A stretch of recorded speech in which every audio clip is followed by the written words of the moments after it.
တော့ဒီနေ့ကျွန်တော်ဗာပြောချင်တယ်ဆိုတော့တန်ဖိုးဆိုတဲ့အရာတွေနော်ဆိုတော့တန်ဖိုး value I want to talk about value so everything has a value ဘယ်အရာမှဆိုတန်ဖိုးရှိတယ်ဒါပေမဲ့တဲ့လူကတန်ဖိုးအရင်ရှိတယ်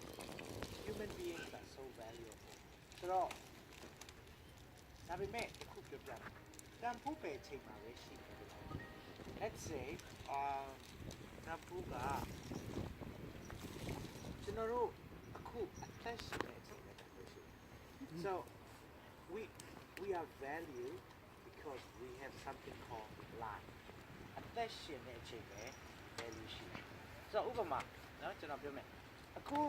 David Kim ကိုခေါ်တယ်နော် so you invited David Kim အိမ်မှာသမင်းခေါ်တဲ့လူတွေရှိတယ်သမင်းစားကြွေးကြတယ်နော်ကျွန်တော်ကိုပြုစုကြတယ် so I've been invited to many places to have dinner what if I die tonight what if ကျွန်တော်ဒီညမှာပြေးသွားမယ် how many of you like to invite me to your home for like a week no ကျွန်တော်အိမ်သွားမယ်ဒီညကျွန်တော်အိမ်မှာတပတ်ထားမယ်ဒီည မရှိဘူး အပိပါဆိုရင်ကျွန်တော်ထားမလား မထားဘူး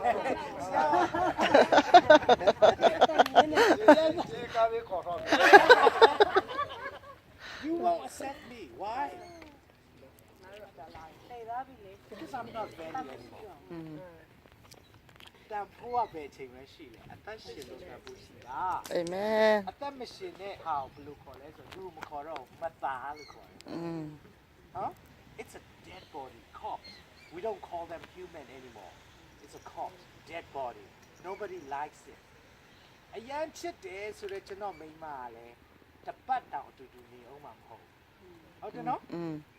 အဲ့လိုပြောလို့ကျွန်တော်ကဘာကြောင့်မလို့တည်တဲ့ကိစ္စကိုပြောလဲအဓိကက value တန်ဖိုးရှိတဲ့အသက်ကဆိုတာအသက်ရှင်လို့မရှိတာ You only value because you have life. You know how much you are valued? ဘယ်လောက်တန်ဖိုးရှိလဲသိလားစัจ java နဲ့မလဲ You are more than the cause of the universe. That's what the Bible says. ဘုရားအလောက်ထိတော့တန်ဖိုးရှိတာအဲ့ဆိုရင်လူသိပြီဆိုတန်ဖိုးလုံးဝမရှိတော့ You have zero value when you die. So even my host like Abiba will not have me for another week. He invited me now because I have something called life and I have something called value. ကျွန်တော်မှာတန်ဖိုးရှိတယ်ကျွန်တော်မိန်းမကလည်း2ရက်3ရက်တော့နေနိုင်မယ်ဒါပေမဲ့လူကတည်ပါဖြစ်ပြီလား I become stink yeah so အနံ့ထွက်လာတယ်ဘယ်သူမှချစ်တယ်ဆိုတော့မောင်နှမကလည်းလက်မခံနိုင်တော့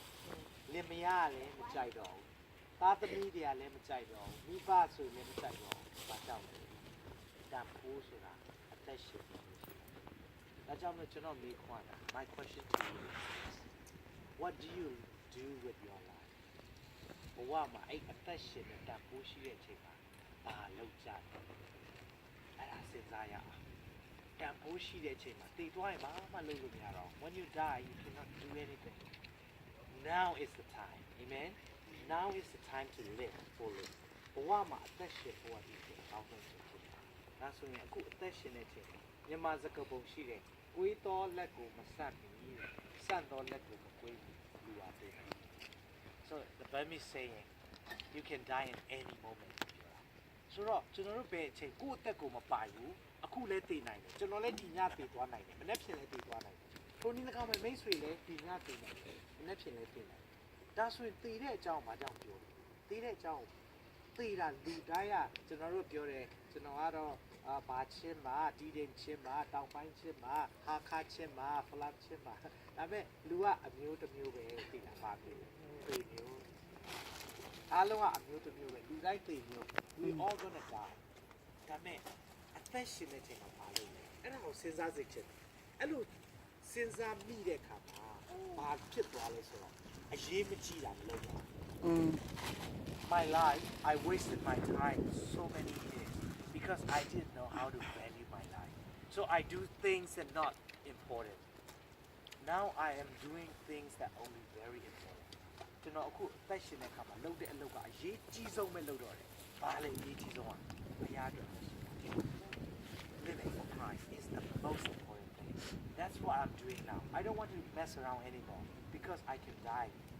But if I die now, I'm okay. Why? Because I did what I can for Christ. ကျွန်တော်အခုချိန်တည်သွားလဲအစစ်ပြေတယ်။ဘာကြောင့်လဲဆိုတော့ခရစ်တော်အတွက်ကျွန်တော်အသက်ရှင်တယ်။အဲ့ဆိုကျွန်တော်မြင်တယ်ကျွန်တော်အသက်ရှင်တာအိမ်အတွက်လားကားအတွက်လားဒါမှမဟုတ်ရင်ကျွန်တော်တို့ဒီနိုင်ငံကြီးမှာကောင်းကောင်းနေထိုင်ဖို့လားအဲ့လိုပြောလို့အိမ်မဝယ်နဲ့ကားမဝယ်နဲ့ကောင်းကောင်းမနေနဲ့လို့ပြောတာလုံးဝမဟုတ်ဘူး။ဒါပေမဲ့ကျွန်တော်တို့အရေးမကြီးတဲ့အရာပေါ်မှာအခြေပေးတတ်တယ်။ Your life is so valuable. တော့ဒါကြောင့်မလို့တို့ကပတ်တော့စัจ java ချက်နော်အသက်ဝိညာဉ်ဆုံးရှုံးလို့အပေကြီးစုရှိလူဒီစัจ java အစိုးရ၍မိမိအသက်ဝိညာဉ်ဆုံးရင်အပေကြီးစုရှိတယ်ဒါကြောင့်မလို့အခုလိုမျိုးအတူပေါင်းပြီးတော့ပျော်ကြတာကောင်းတယ်ဘာကြောင့်လဲမိခါရဖွဲ့တာအာမင်ကျွန်တော်အတူကတွေ့တယ် beach မှာလာတယ်နော်ဟောဖျားဖန်စင်းတဲ့အရာတွေခံစားတာသိကောင်းတယ်ရများတယောက်နဲ့တယောက်ဒီမှာပို့လို့ we are community we need to help each other out that's the most important thing အဲ့ဒါကိုကျွန်တော်တို့ပို့လို့